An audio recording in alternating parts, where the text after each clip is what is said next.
Então, Rafael, acho que isso. Obrigada por já ter iniciado a gravação. Boa tarde a todas, todos que estão aqui. Boa tarde ao Rafael, que está aí dando um suporte aqui para essa mesa. Sejam bem-vindos. Espero que a gente possa desenvolver, né, bons trabalhos, boas discussões nessa mesa. Essa mesa, né? Bom, o meu nome é Karen Casarini, eu sou docente do programa de pós-graduação em psicologia da UFTM e vou estar aqui fazendo a moderação da mesa 3, né, do CIP, que se chama Violência Institucional e Gênero. E a gente vai contar com 4 apresentações nessa mesa. Eu gostaria de dizer para vocês que eu começo esse momento aqui com um misto assim de sentimentos, né? Então, eu estou muito feliz, mas ao mesmo tempo eu estou triste, eu estou com algo que talvez eu diga para vocês que é uma certa revolta, né? Diante dos últimos acontecimentos aí, que tem nos colocado cada vez mais à prova, né? E eu fico feliz porque eu estou aqui podendo encontrar várias pessoas, né, do programa, que eu vou reconhecendo, que a gente já trabalhou em outros momentos, eu vou encontrando trabalhos, né, que eu estou vendo que vão ganhando corpo e vão se finalizando, né?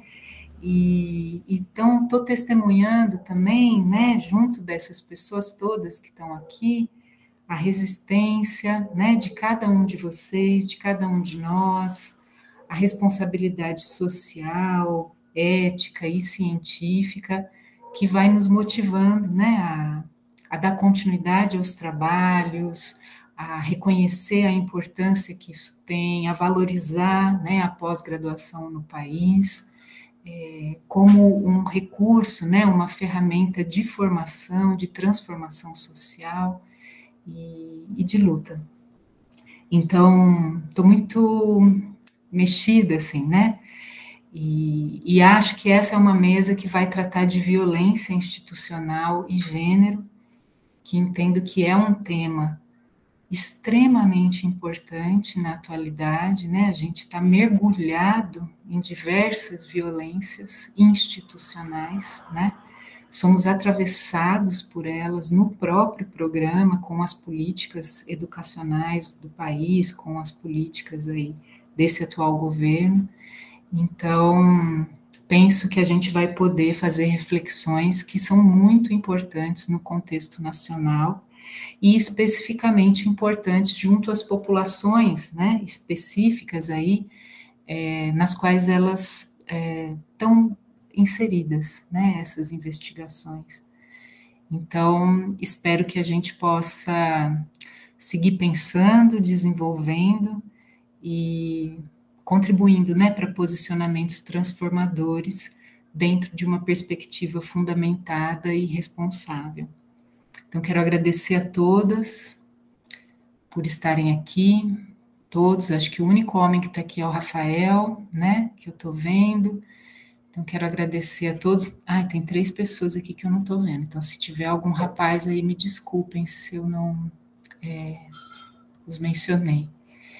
E acho que a gente pode dar início, então, às apresentações.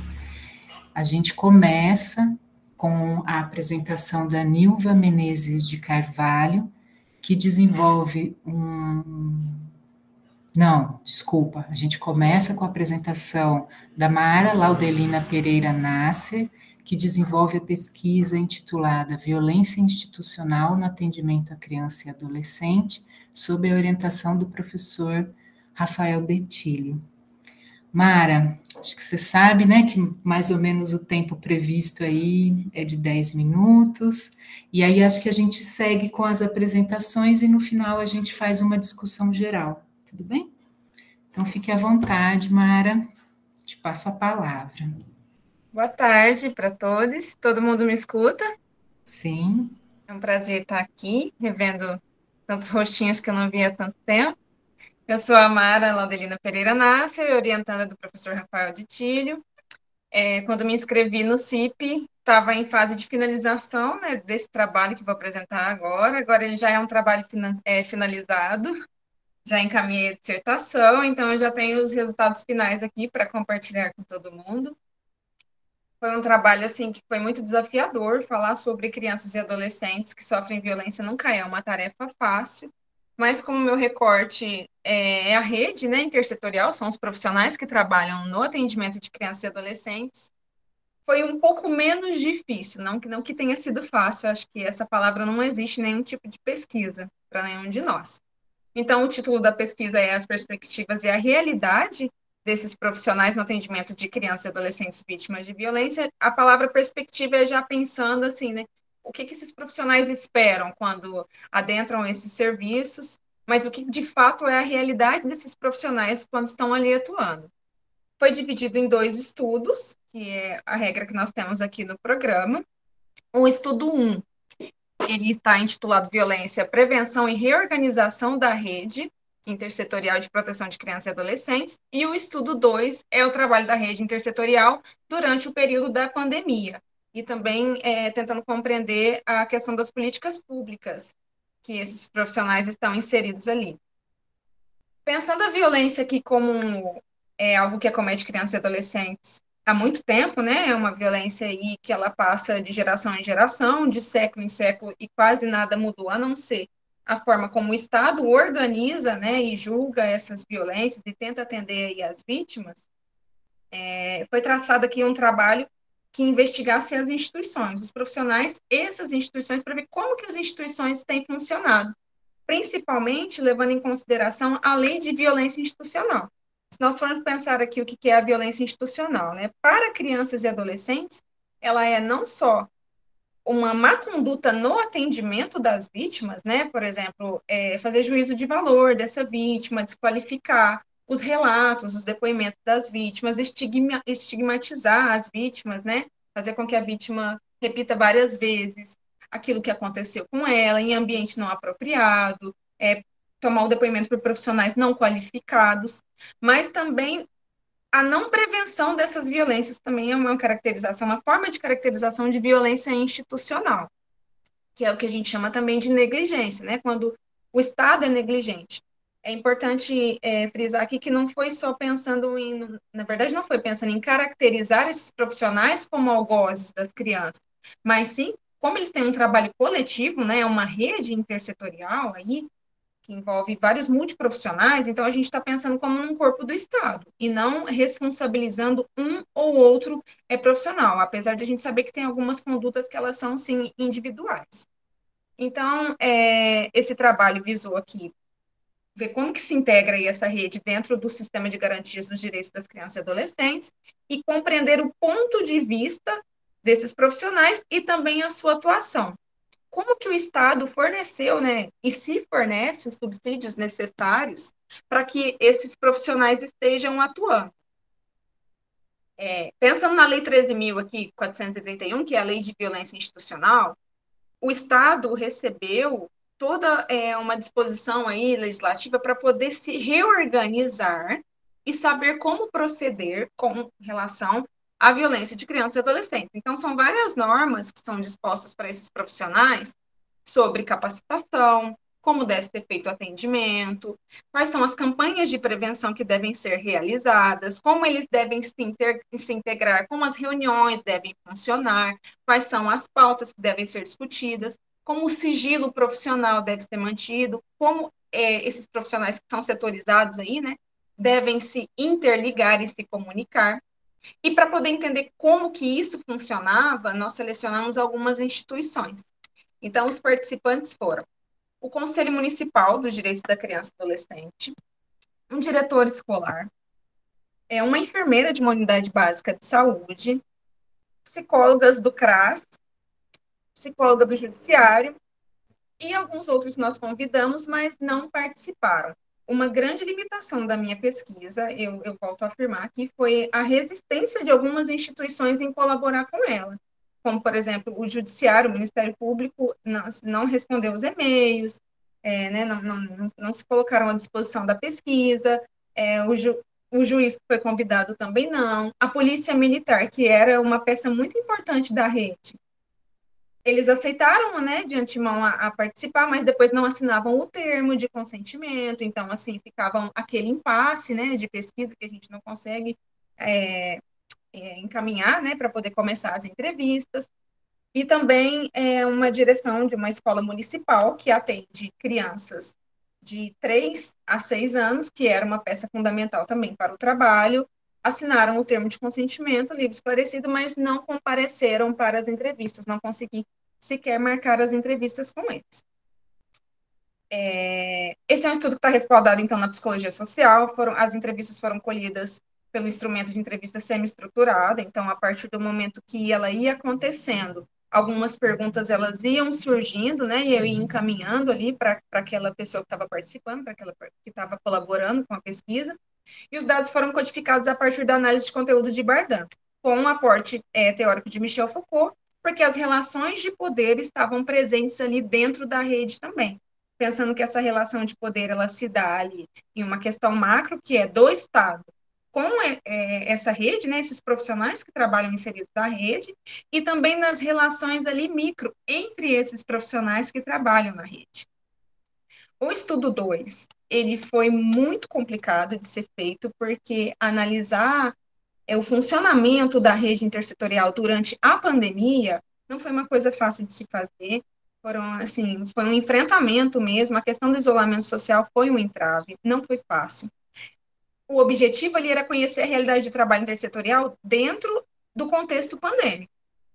E pensando que a Lei 13.431, ela reorganizou os serviços lá em 2017, para poder tentar coibir, né, a violência institucional de profissionais contra crianças e adolescentes, mas ela também, assim que a pandemia começou, ela foi resgatada e foi colocado um novo inciso lá, como se fosse um projeto de lei ali emergencial, para que houvesse um funcionamento diferenciado durante a pandemia. Então, os serviços, eles pararam, muitos deles no atendimento presencial, mas a rede não poderia parar, porque a violência continuou a existir, inclusive, uma questão que o trabalho destaca, que o meu trabalho destaca, é como essas crianças e adolescentes ficaram mais tempo em isolamento social dentro das suas casas e sabendo que a violência contra crianças e adolescentes, em sua maioria, mais de 80% acontece com pessoas próximas, né, principalmente ali a família.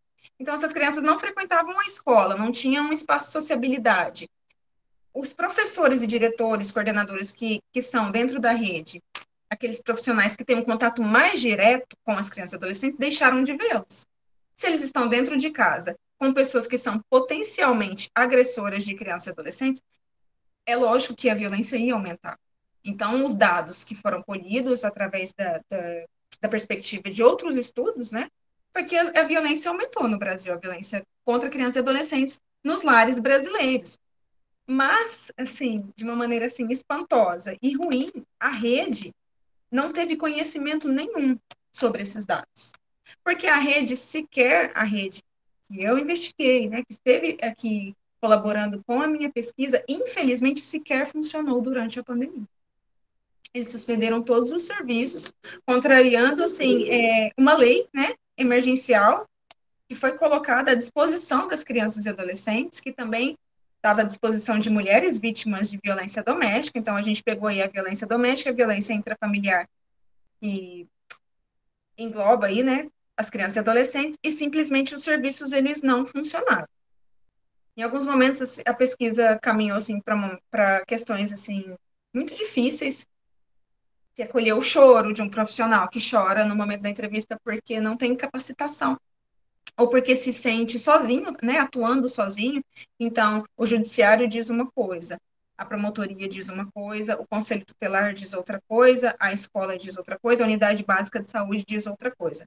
Ficou claro, assim, em muitos momentos, o prejuízo causado aos serviços. A discussão que surgiu a partir da coleta de dados, né, e depois o que eu pude colher aí e fazer as considerações finais, foi que, infelizmente, a rede ela não funciona. Tem uma fala muito marcante de uma participante que ela diz assim: a rede sequer existe. Então, eu tinha perguntas como, por exemplo, com qual frequência vocês se reúnem? A rede não se reúne, porque a rede sequer existe. Quais são as pautas discutidas? Não temos pautas discutidas. Quantos atendimentos vocês fizeram? Existe uma tabulação de dados sobre os atendimentos que têm sido feitos nesse período pandêmico? Não tem, nem desse período pandêmico e nem anteriormente. Então, nem antes da pandemia, essa rede trabalhava de modo integrado. Falta capacitação, falta estrutura física, falta formação básica para esses profissionais. A gente sabe muito bem que no atendimento de crianças e adolescentes vítimas de violência, o papel dos profissionais da saúde é muito importante, porque tem que ser um trabalho muito rápido, né? Às vezes a criança chega ali para aquele atendimento e é uma urgência. E eu me deparei na pesquisa com a realidade de que os profissionais de saúde que trabalham nessa linha, né, de atendimento, eles não conhecem nenhum tipo de protocolo para atendimentos de crianças e adolescentes vítimas de violência. Quando fala a palavra violência sexual, a questão ela se agrava ainda mais, porque eles não conhecem nenhum tipo de padrão, de protocolo, não houve nenhum tipo de formação, não existem reuniões para discutir casos, inclusive, como a pesquisa apresenta, existe uma subnotificação de casos no Brasil, principalmente de violência sexual contra crianças e adolescentes, e isso faz com que alguns profissionais, por não receberem a capacitação, acreditem que não existe violência sexual contra crianças e adolescentes nos municípios onde a pesquisa aconteceu. Nós estamos falando aqui de uma pesquisa desenvolvida na região metropolitana de Franca, São Paulo. Foram 2 municípios participantes, 6 instituições, deixando aqui uma problemática que a participação do Conselho Tutelar ela era imprescindível, mas não aconteceu porque a rede não consegue trabalhar com o Conselho Tutelar.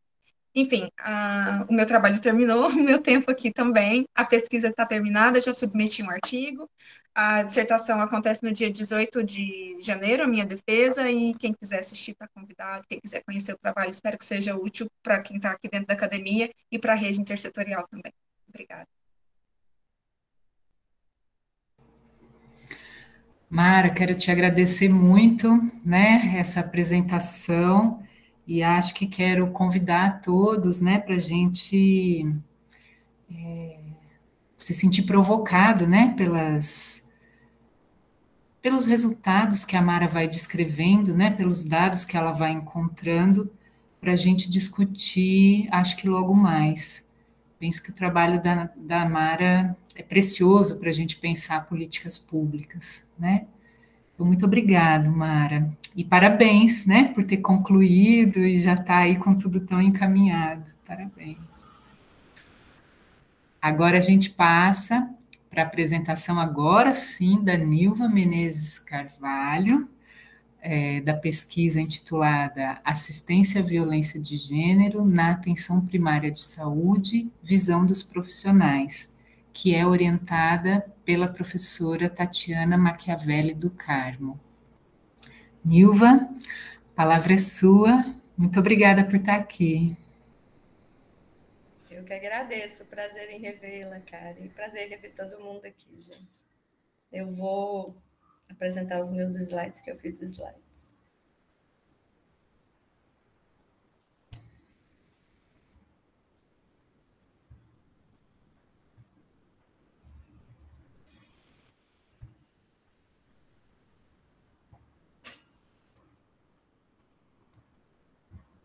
Está aparecendo aí? Tá sim, Nilva. Então, meu nome é Nilva Menezes Carvalho, minha formação é psicologia, minha orientadora é a professora Tatiana, e o título da minha pesquisa é Atendimento de Mulheres em Situação de Violência de Gênero na Atenção Primária de Saúde. Violências contra as mulheres é um problema de saúde pública e de direitos humanos. É um problema de saúde pública em função dos efeitos prejudiciais à saúde e por violar os direitos humanos das mulheres também é um problema de direitos humanos, uma vez que contribui para a compreensão das mulheres como seres inferiores. Eu elenquei aqui 2 marcos importantes nessa luta da violência contra as mulheres. A Convenção de Belém do Pará, que foi homologada em 1994 e teve como propósito prevenir, punir e erradicar a violência contra as mulheres. E a Lei número 11.340, mais conhecida como Lei Maria da Penha, veio como forma de amparar as mulheres em situação de violência. As consequências das violências em mulheres são muitas. São prejuízos sociais, psíquicos, físicos, como vários tipos de lesões, infecções sexualmente transmissíveis, as ISTs, gravidezes não planejadas, abortos, além do sofrimento psíquico através de doenças psicossomáticas, como depressão e comportamento suicídio. E outra consequência das violências em mulheres é o feminicídio, ou seja, o fim da vida de uma mulher ou das mulheres pela condição de gênero. Com a pandemia de Covid-19, todo esse processo se intensificou com o isolamento social. As mulheres deixaram os empregos e se afastaram da comunidade, as crianças ficaram em casa o tempo todo, então esse processo de mulher cuidadora veio com muita intensidade e prejudicou as mulheres nesse processo de violência. Estudos percebem um desconhecimento dos profissionais ou das profissionais de saúde em relação à violência de gênero. A visão médica biologicista contribui para esse desconhecimento e colabora para manter comportamentos preconceituosos e discriminatórios. A medicalização é um meio utilizado para lidar com os problemas da sociedade nessa visão médica biologicista. E a naturalização da violência pode ocorrer uma vez que esses profissionais de saúde estão inseridos no mesmo cenário cultural. Os meus problemas de pesquisa. Qual a importância da violência de gênero para esses ou essas profissionais? Como os ou as profissionais de saúde identificam as violências contra as mulheres? Como os atendimentos são conduzidos? Onde estão os obstáculos que propiciam desamparo às mulheres em situação de violência? Como essas percepções são conduzidas para um acolhimento, ressaltando o contexto pandêmico ou pós-pandêmico? Essa pesquisa é composta por 2 estudos. O estudo 1 objetiva conhecer as vivências dos ou das profissionais de saúde nos atendimentos às mulheres em situação de violência de gênero e compreender os tensionamentos advindos dessas situações. E o estudo 2 busca entender as percepções e experiências dos ou das profissionais de psicologia em atendimentos a mulheres em situação de violência de gênero. Trata-se de uma pesquisa de campo com abordagem qualitativa. Será composta por 10 participantes e dividida em 2 estudos, 5 para o estudo 1 e 5 para o estudo 2. Critérios de inclusão para o estudo 1. Serão selecionados profissionais com 18 anos ou mais, com formação em saúde, que atuem na atenção primária à saúde. Como critérios de exclusão, menores de 18 anos e profissionais de saúde que não tenham ligação com o atendimento de mulheres em situação de violência. Como critérios de inclusão para o estudo 2, serão selecionados psicólogos e psicólogas que atuem na atenção primária à saúde e tenham 18 anos ou mais. E como critérios de exclusão, menores de 18 anos e sem ligação com mulheres em situação de violência. Para obtenção de dados, serão realizadas entrevistas semidirigidas com os ou as participantes presencialmente ou virtualmente, se o cenário for pandêmico.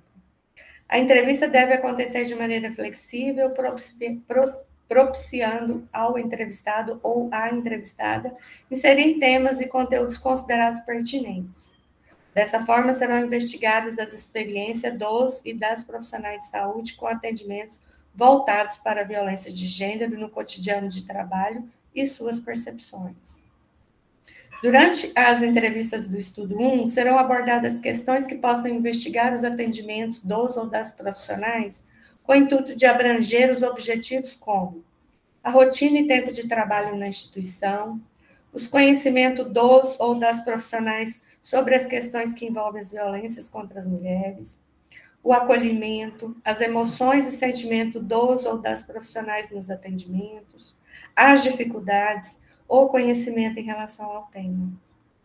E as perguntas da entrevista do estudo 2 versam sobre as práticas dos ou das profissionais de psicologia com o propósito de entender suas experiências nos atendimentos de mulheres em situação de violência, aprender os sentidos e significados que tangenciam os atendimentos e compreender como se dá o reconhecimento da situação de violência e os desdobramentos após a identificação dela.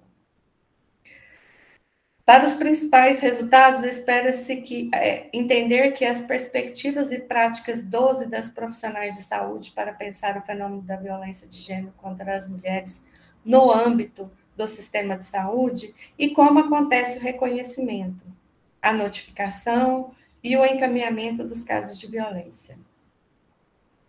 Para discussão, existem vários quesitos, algumas é a naturalização da violência, como o profissional de psicologia se posiciona diante de uma violência contra a mulher ou violência de gênero, os preconceitos, a formação desses profissionais de saúde e a rotatividade desses mesmos profissionais. Para a conclusão, conhecer as vivências dos ou das profissionais e compreender os tensionamentos advindos dessas situações se torna pertinente, pois os mesmos precisam estar capacitados ou capacitadas para o acolhimento, prevenção e possível encaminhamento diante dessas situações. Aqui estão minhas referências e eu agradeço a oportunidade.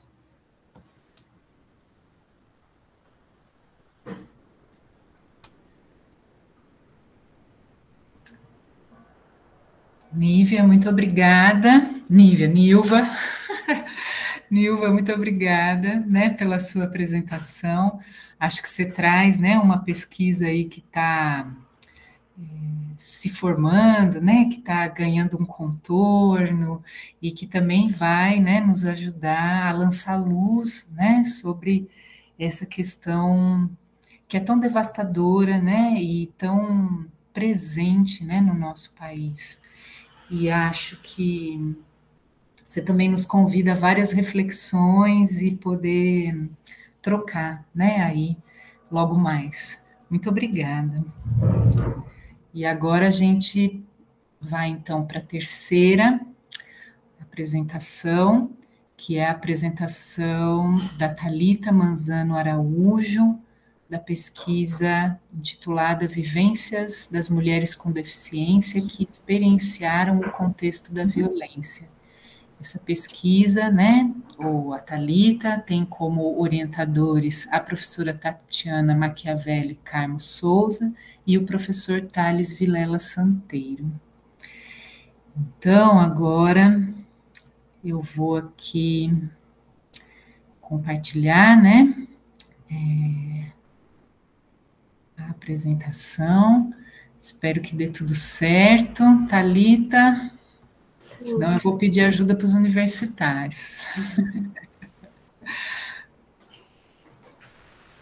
Deu certo. Obrigada. Nada. Agora é com você, Thalita. A tela está preta. Pois é, gente. O que é isso? Espera aí. Acho que vamos tentar de um outro jeito. Espera aí.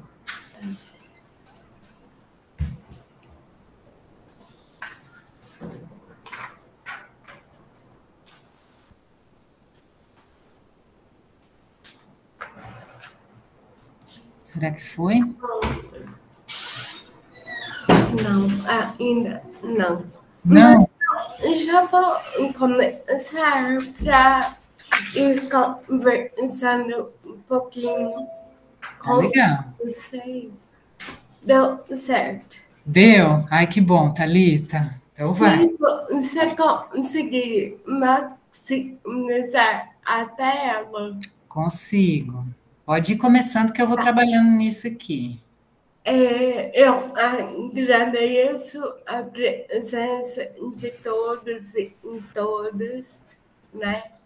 E vou falar um pouquinho para vocês sobre um tema de pesquisa que é intitulada Mulheres com Deficiência em Percepções e Vivências da Violência Doméstica. E vocês devem se perguntar por que esse tema tão específico. Porque eu parti de uma vivência muito pessoal, onde eu não via muitas políticas públicas relacionadas a essa temática. Os índices geralmente não mencionam mulheres com deficiência. E essas mulheres também sofrem violência. Só que muitas vezes elas lidam com o silenciamento. Por quê? Porque por uma dificuldade de ir até um local de atendimento, pela fala dela ser muitas vezes invisível ou ser infantilizada. Além do que, algumas formas de violência que elas vivenciam estão implícitas. Como assim?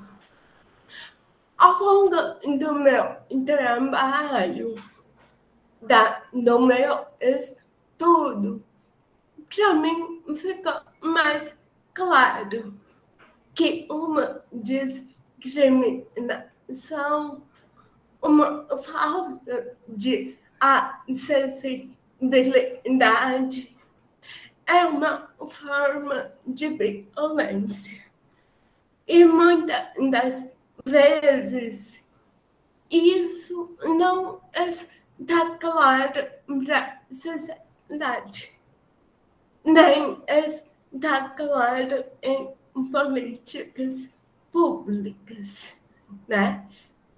Muito se fala sobre inclusão, sobre participação da mulher com deficiência, mas pouco se fala nas formas de apoio que essas têm direito. Por favor, Karen. Os objetivos, então, é compreender as vivências dessas mulheres que experienciaram a violência, seja de qualquer tipo, seja uma discriminação, um preconceito, uma falta de acessibilidade, até uma violência física e sexual. E investigar o entendimento que elas possuem sobre violência. Pode começar. O tipo de pesquisa foi uma pesquisa empírica qualitativa. Um dos limitadores da minha pesquisa foi encontrar mulheres que queriam participar. A entrevista foi feita de maneira online. Esse fator dificultou um pouco. E por mais que a gente encontre estudos que falem que existe um alto índice de violência contra mulheres com deficiência, a vergonha, o sentimento de culpa é muito presente. Então, essa mulher muitas vezes está em casa e fica em casa por medo de pedir uma ajuda. Podia passar, cara. Como que foi a minha análise? Foi através da análise temática de Brown e Clark. Foi feita uma leitura de todas as entrevistas e foi elaborado 3 categorias temáticas. Eu vou tentar passar por cada uma delas para vocês entenderem detalhadamente, tá? O conceito da violência, para elas, a violência é compreendida hoje, mas no momento em que elas sofreram tal violência, elas não percebiam como. Então, por exemplo, uma das participantes me disse: Thalita, sofri uma violência sexual, mas para mim aquilo era normal, porque dia a dia eu vim sofrendo com isso e outras colegas minhas também deficientes viviam da mesma forma. Então, a gente percebe que a situação de violência na época foi naturalizada por elas mesmas e pelo contexto familiar ou social. Então, foram 8 participantes. As 8 mencionaram essa naturalização e destacam que hoje vem essa violência de uma outra forma. As limitações, várias delas comentaram falar para um pai, falar para uma diretora de escola e a fala delas não ter credibilidade. E elas vinculam essa falta de credibilidade ao fato de terem uma deficiência. E na terceira categoria, eu coloco um questionamento. Superamos a violência. E eu digo, para elas ainda não. Para elas, e me incluindo, porque também tenho uma deficiência. Para nós, ainda existe um caminho longo. Ainda existe um caminho que nós, a sociedade, paramos um pouco para pensar nos direitos humanos. Porque cada mulher, tendo deficiência ou não, tem o seu potencial. O corpo, o jeito, a personalidade são distintas. Mas um grupo, mulheres com deficiência, na minha pesquisa, está sempre se movimentando e lutando para violências, para direitos, ser visto pela sociedade. Então, esse foi um pouquinho do meu trabalho, da minha pesquisa. Quem quiser, eu estarei colocando no chat meus contatos e fica um convite para pensarmos mais em direitos das pessoas com deficiência. Muito obrigada. Thalita, muito obrigada pela sua apresentação.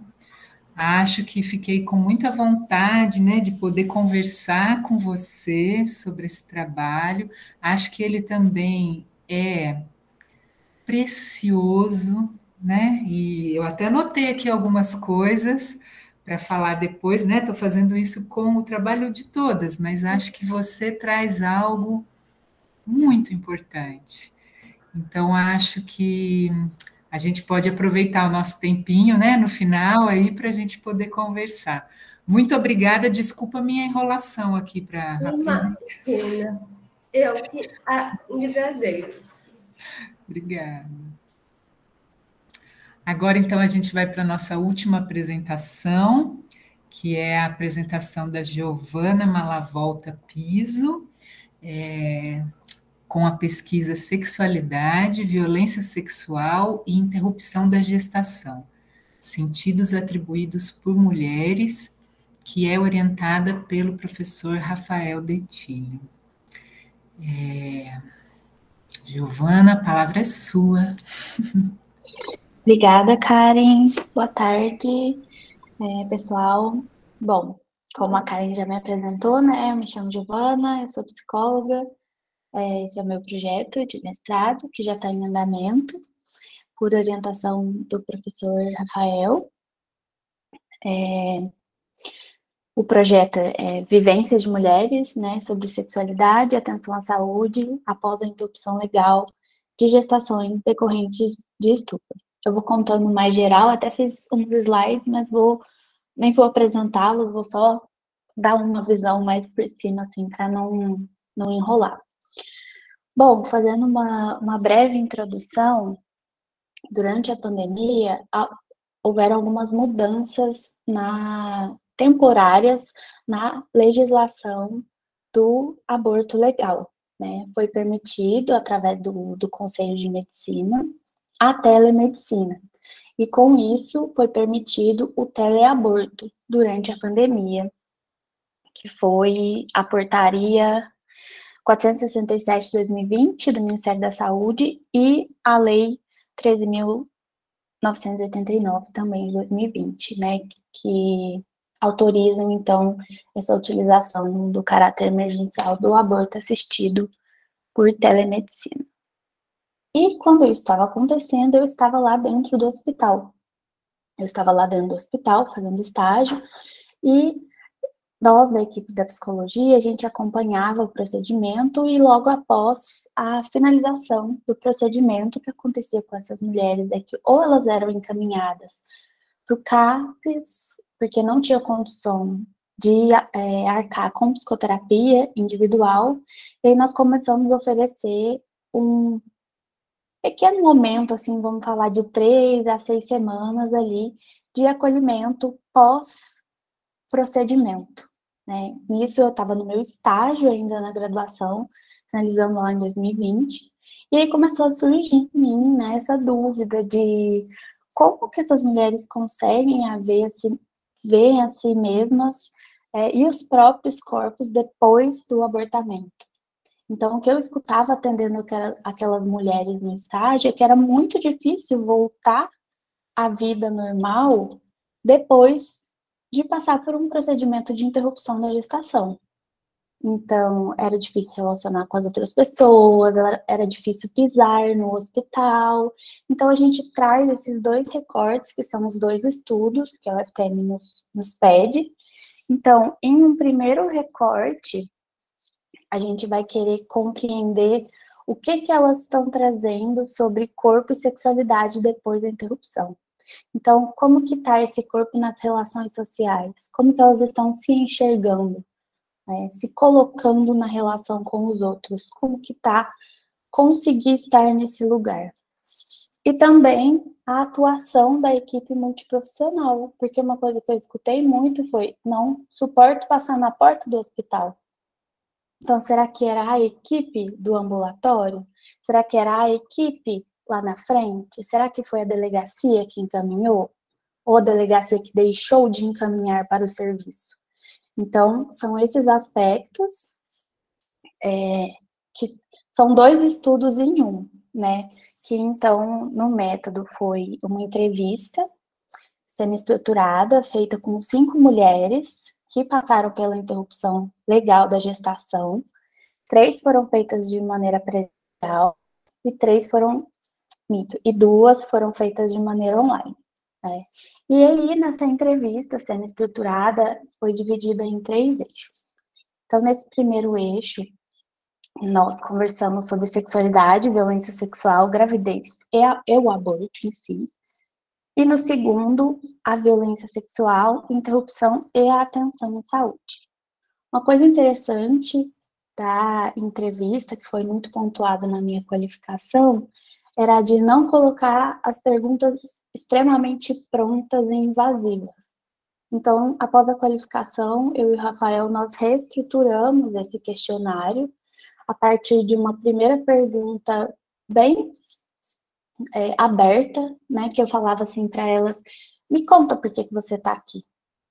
Para que eu não precisasse fazer a pergunta diretamente: o que aconteceu e como que você decidiu, mas sim que ela fosse trazendo de uma maneira como se eu fosse ticando, assim, né, ali na entrevista semi-estruturada, principalmente pensando nos aspectos para evitar a revitimização dessa mulher, né, de ter que falar de novo, sobre ter que escutar perguntas tão diretas como: ela já escutou na delegacia, logo que ela entrou no hospital, os enfermeiros, os médicos. Então, evitar, sim, mais ainda, os traumas sofridos por essa mulher.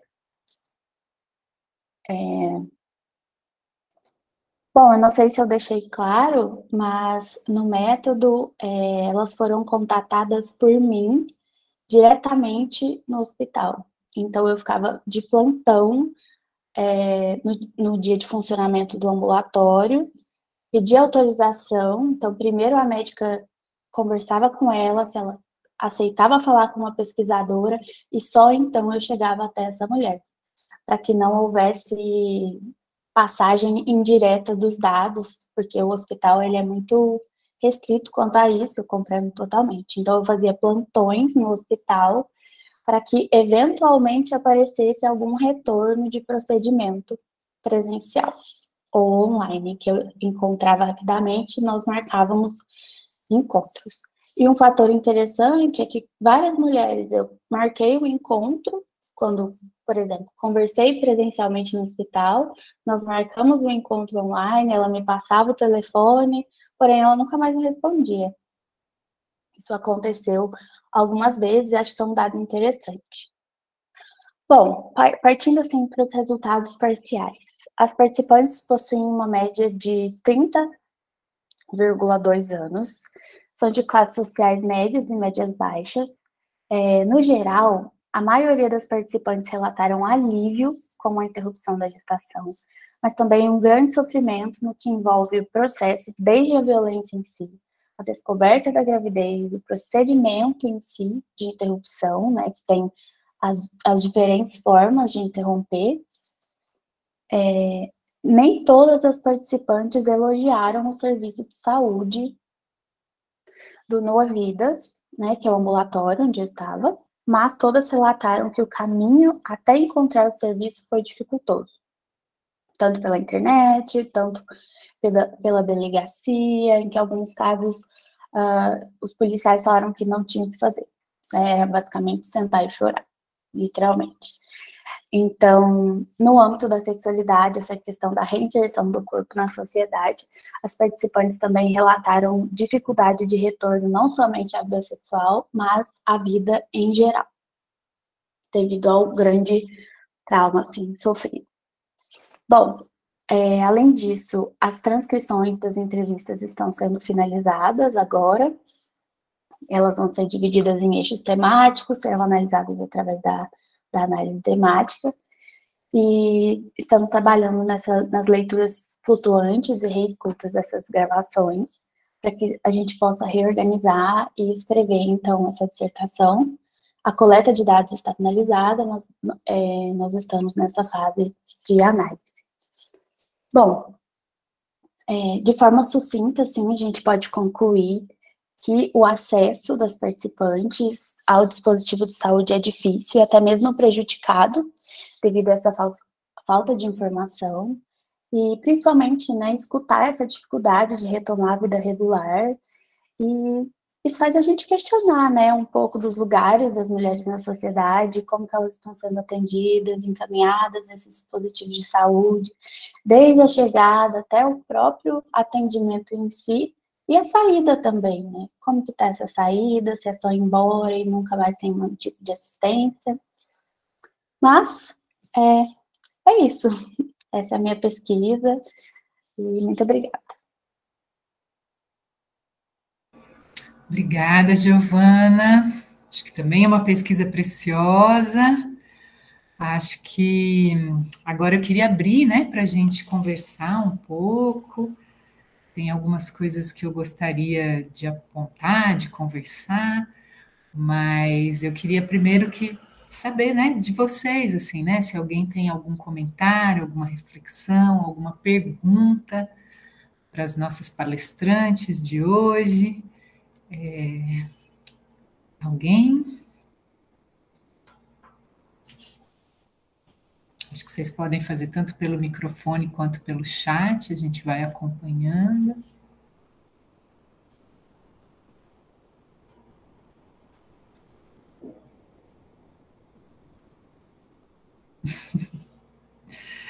Acho que as meninas estão sendo muito parabenizadas. A Rafaela falou que são pesquisas necessárias. Ninguém ficou com nenhuma curiosidade, com algum comentário.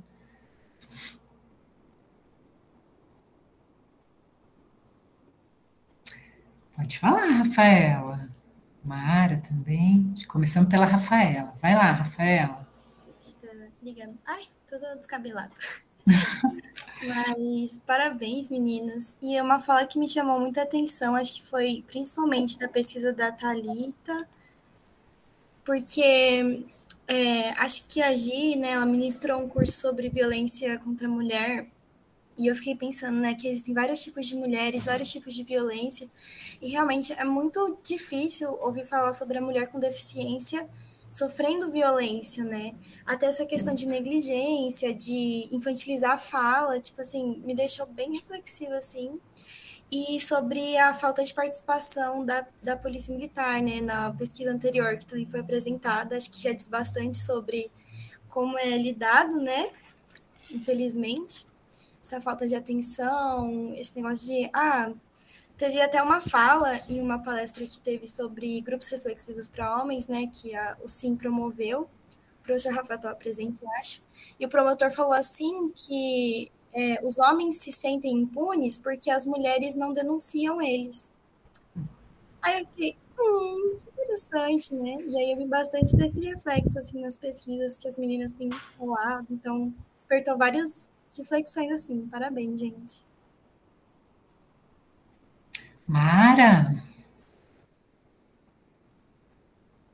Eu vou só responder o comentário dela sobre a não participação da Polícia Militar, porque acho que ela estava se referindo também à pesquisa da Thalita, mas foi na minha, né, que a polícia não quis participar. E eu tenho uma questão muito interessante com a Polícia Militar da cidade, porque eu faço muitas denúncias de maus tratos contra crianças e adolescentes. Eu trabalhei com a rede, até por isso, como eu estive dentro do CRAS enquanto cientista social, foi o que me mobilizou também a dar início à pesquisa, né? E infelizmente é um setor assim que não colabora e que nas poucas reuniões em que eu estive, as falas que eles levavam foi de culpabilização das vítimas, que crianças mentem e que adolescentes inventam que são assediadas, né? Que são abusadas e que a gente deveria tomar muito cuidado. Então, a gente sempre tentava trazer a legislação para estabelecer algum tipo de diálogo e de debate com eles, mas a falta de capacitação para eles também é grande, também é uma realidade, é um dado. Como eles não recebem essa capacitação, eles são orientados, assim, por estigmas sociais, por machismo, né? Não reconhecer a criança como sujeito de direito, achar que a criança pode sim receber castigos físicos, enfim, que a família é que é responsável por esse cuidado. Igual a briga de marido e mulher que não se mete a colher, infelizmente é uma prática aqui. E eu queria fazer uma pergunta para a Giovana. Tem uma pesquisa que a gente não encontra muitos dados, muita produção na literatura, que é sobre o estupro marital, né, e o estupro dentro do relacionamento, do namoro. Eu queria saber se ela se deparou com casos assim, porque uma das coisas que me fez desistir dessa temática é que geralmente as mulheres não querem falar, porque falar que você sofreu uma violência do seu parceiro é muito complicado, né? Talvez implique em pensar por que eu tô com essa pessoa, né? Eu vou falar que sofri a violência e eu continuo com essa pessoa, enfim, são muitos desdobramentos. Eu queria saber se ela se deparou com esse tipo de situação.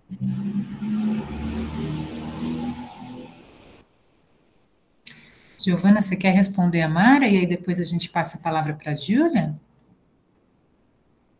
Ô, Júlia, pode falar. A minha é para a Giovana também, talvez. Claro, então faça. Uhum. E vai um pouco de encontro, né, com o finalzinho aí do que a Mara falou. Primeiro, parabéns para todo mundo, acho que são pesquisas super importantes, né? E especialmente esse do aborto, acho que é uma temática muito delicada nesse momento, né? E por isso que a Mara falou, existem muitas perspectivas sobre a violência, como se vivencia e por ser dentro de âmbito familiar, né? Também acontecia ali. E agora, né, eu queria perguntar para a Giovana como foi, porque agora com essa coisa do Estatuto do Nascituro, se ela encontrou alguma resistência ou alguma perspectiva ou das participantes ou até mesmo do pessoal do ambulatório, se alguns deles tiveram resistência com essa questão do aborto que já é legalizado, se existia, né, alguém lá dentro assim que apresentou alguma resistência no sentido de defender as ideias como tem no Estatuto do Nascituro, né, que está tentando passar aí. Certo. Olha, lá no ambulatório eu não encontrei nenhuma resistência nesse aspecto da equipe, porém, sim, das participantes, de certo modo. Algumas chegaram com um discurso bem... Olha, a palavra me fugiu agora. Religioso. Um discurso bem religioso, mas um discurso que foi desmembrado quando ela se viu frente à situação que estava vivendo, né? Então, eram muitos questionamentos ali à religião. Né? Mas, nesse ambulatório específico, eu não encontrei resistências da equipe, porém, na revisão, né, no que eu tenho lido em alguns artigos, eu tenho visto muita resistência de outros ambulatórios, que inclusive fazem reunião após a consulta da mulher para definir se ela poderia seguir com o aborto ou não, né, como se fosse um tribunal. Então, isso realmente existe, né, acho importante você levantar essa questão, esse recorte só não aqui em Uberlândia, mas ele existe. E, Mara, eu queria pedir só para você repetir o finalzinho da sua pergunta, porque eu tive que sair porque tinha alguém tocando o interfone loucamente aqui. Aí eu fui lá atender e tirar do gancho. Eu queria saber se surgiram participantes que relataram estupro marital, ou estupro dentro do namoro, porque é um dado muito difícil de ser encontrado, né? Essa notificação é gigante, implica em várias questões, porque essa mulher geralmente está dentro desse relacionamento e aí ela não fala sobre isso. Não teve, né? Todos os casos foram... 2 foram de mulheres que trabalhavam na noite, né? Que eles chamam de casa de show, né? E as outras foram... Deixa eu ver se eu me recordo...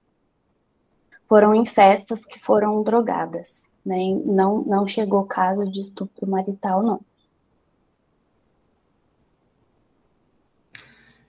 Tem um comentário da Kellen, né, no chat, dizendo que ela também, né, trabalha, né, ela pesquisa sobre polícia civil e violência doméstica contra a mulher, e aí ela diz, né, que ela também encontra um discurso de culpabilização, né, e encontra falta de formação, e aí ela reflete, né, que com as crianças talvez isso seja ainda mais presente, né?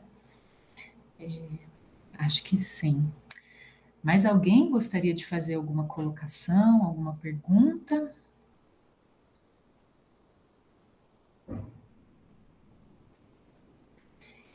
Eu gostaria de dizer, né, que nossa, eu fico muito, acho que eu me sinto gratificada, assim, né, de encontrar vocês falando, né, das pesquisas de vocês, né, de uma forma tão competente, assim, né, no sentido de que eu acho que em todas as apresentações ficou muito claro como vocês estão envolvidas e têm conhecimento do tema, vocês, né, vão fundamentando, vocês vão trazendo dados, e eu acho que isso é uma felicidade muito grande, porque eu penso que são avanços na formação, né, vocês estão mesmo se constituindo como cientistas, né, e em todas as pesquisas aqui relatadas, eu vou percebendo, assim, né, que tem um recorte, né, um enfoque sobre uma temática que, de certa forma, ela é bastante explorada na literatura, né, mas todas vocês escapam do filão mais tradicional, né? Então, entendo que vocês vão conseguindo enfocar problemas atuais, contemporâneos e extremamente graves, né? Então, Mara, quando fala de violência institucional, Mara, acho que isso precisa muito ser discutido, né? Fica parecendo que quem trabalha com isso é quase que imune à prática de violência, né? E pelo contrário, né? Acho que o trabalho da Thalita vai reforçando isso, né? Assim como acho que o da Giovana, a Nilva provavelmente vai encontrar dados nesse sentido, né? Assim, de como esses profissionais eles também violentam muito as instituições, a forma como os fluxos, né, são organizados, eles não são protetores, né? E isso fica numa zona de invisibilidade.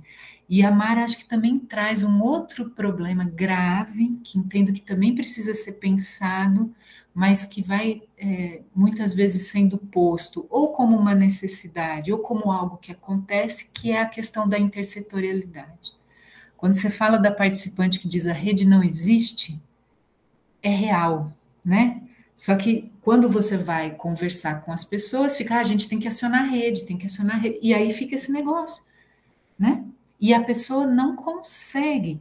Então, eu penso que você também aborda algo que se relaciona com a necessidade, né, deste país, das políticas públicas pensarem e se transformarem no sentido de efetivarem a continuidade de um cuidado e de uma proteção. Né? A coisa não se efetiva só quando você faz a denúncia ou quando você faz 1, 2 atendimentos. Que aí a Giovana acho que fala, né? Fiquei muito assim curiosa, né, com a sua fala, né, Giovana, quando você fala assim, essas mulheres chegavam e aí assim não tinha oferta de acompanhamento. Né? Então assim, eu chego, faço o abortamento e pronto, resolveu, vou embora. Mas, né? E não está previsto nas políticas, não está, isso não é claro. Então eu acho que vocês trazem algo que se remete a um problema vivo, né? E que precisa ser pensado e tal. Nessa mesma linha, penso que o trabalho da Nilva, né? Acho que da Mara também, de uma certa forma, né? Bom, a Thalita, acho que ainda vou falar separado. Acho que Nilva e Mara, quando pensam em trabalhar com profissionais, né, Nilva? Acho que isso é muito importante, porque a gente está muito acostumado a falar das vítimas, e elas precisam ser compreendidas, a gente precisa desenvolver estratégias, tecnologias de cuidado, mas a gente precisa pensar nos profissionais. Então, penso que você faz uma proposta, né, que é fundamental, e você vai trazendo, né, fiquei muito convidada a pensar em muitas coisas quando você traz a sua pesquisa, a sua pergunta de pesquisa, né? Uma delas que é onde estão os obstáculos que proporcionam ou propiciam o desamparo, né, das mulheres. Acho que isso é fundamental, porque isso pode estar nos profissionais, né? E ao mesmo tempo esses profissionais também podem precisar de ajuda, né? Acho que todas vocês falam de um absoluto, assim, absoluto não, mas de um desconhecimento dos profissionais, das políticas públicas, dos fenômenos da violência, das consequências da violência, né? Assim, isso é impressionante, porque são eles que trabalham, são eles que atendem, né? E aí, nessa linha aí de um desconhecimento, de um distanciamento, de uma invisibilidade, acho que o trabalho da Thalita é genial, né? Porque eu acho que a Thalita, assim, se as mulheres já sofrem violência de gênero de uma forma maciça, né, e isso vai ficando invisibilizado, silenciado, e é mais uma expressão da violência de gênero, né, as mulheres com deficiência, então, né, então eu acho que o seu trabalho é genial, Thalita, e acho que a sua última categoria, né, quando você faz a pergunta, né, superamos a violência, eu acho que ela é uma categoria muito importante, assim como eu acho que tudo que você pode discutir acerca de desqualificação dessa mulher, né? Então eu acho que é genial, parabéns. Eu agradeço muito, Karen, a sua fala, porque essa pesquisa tem muito da personalidade da Thalita. Então, eu também assumo um lugar de fala em que muitas das vezes em certos ambientes, para mim, é invisível, para mim é esquecido. Sim. Então, nessa pesquisa e ouvindo a sua fala, é muito gratificante para mim. Thalita, olha, acho que é um trabalho de muita... Acho que você mostra, né, assim, em carne e osso, como que uma mulher com deficiência não é desqualificada, né? Ela tem condições absolutamente semelhantes, equivalentes a qualquer outra pessoa. E acho que é de muita coragem, né? Você assumir uma pesquisa dessa em um lugar de fala. Então, quero te parabenizar e gostaria muito de ver seu trabalho e da gente conversar. Acho que, realmente, acho que o seu trabalho, ele precisa ser, assim, sabe, eu vou usar uma expressão que eu acho que é bem uberabense, assim, ele tem que ser uma abertura de porteira, sabe, assim, um trabalho que inaugura talvez uma tradição de pesquisa, um interesse, né, e que dê visibilidade. Então, parabéns, Thalita, de verdade, viu?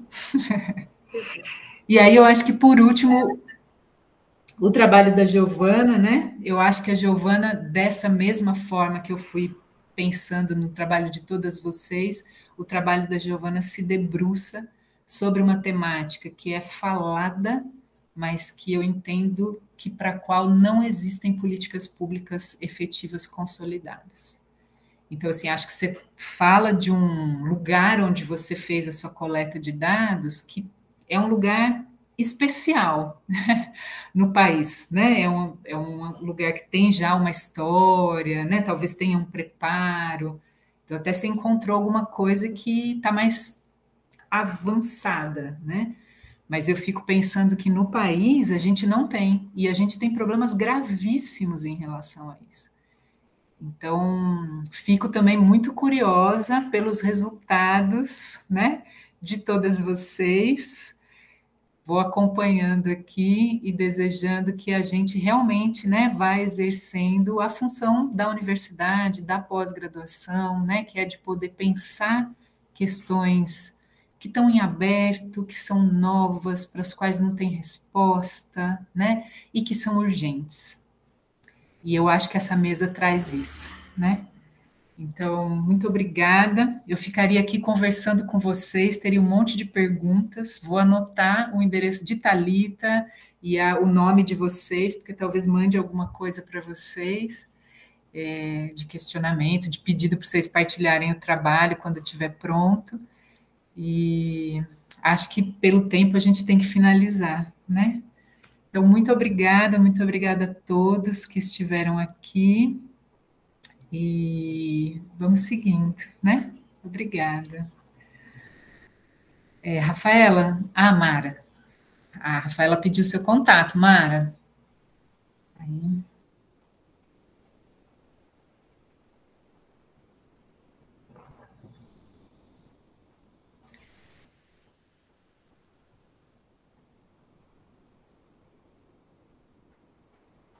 Aí, Mara, Rafaela, você pode pegar. Rafaela é uma aluna da graduação, conheço. Rafaela é, ó, joia, acho que vai poder trocar ideias interessantes. Mara.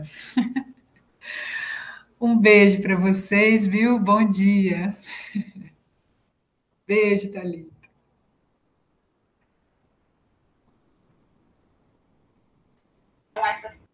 Karen, muito obrigado, viu? Que isso, obrigado, Rafael. Espero não ter passado tanto tempo, os 15 minutos pesam, né? Mas acho que fica tranquilo, foi excelente, viu? Muito obrigada. Boa tarde, bom trabalho. Tchau, tchau. Tchau.